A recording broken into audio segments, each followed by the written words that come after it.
Hi అండి. Mushrooms curry. నాకు ఈ కర్రీ చేయడం అస్సలు రాదండి. నేను ఇది యూట్యూబ్‌లో చూసే ట్రై చేశాను.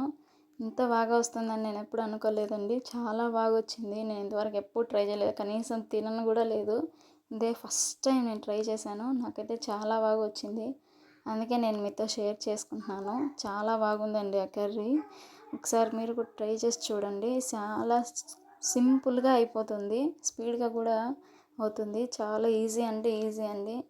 మనకు ఇంట్లో ఉన్న వాటితోనే చాలా వరకు ఫ్రీగా త్వరగా అయిపోతుంది. మా వారైతే చాలా ఇష్టంగా తిన్నారండి. చాలా బావుందనేసి. ఈసారి మళ్ళీ ట్రై చేయొచ్చు నీ చేత అంటూ తిన్నారు. నాకు కూడా ఇంత బాగా వస్తుందని నేనెప్పుడు అనుకోలేదండి. ఇలా 5 మినిట్స్ ఉడికిచ్చిన తర్వాత నూనెంతా తేలిన తర్వాత దించేసుకుంటే సరిపోతుంది. నాకైతే కర్రీ బానే వచ్చిందండి. నాకే కూర రాలేదు అని అనుకున్నా నేను యూట్యూబ్‌లోనే ట్రై చేస్తాను. Thank you for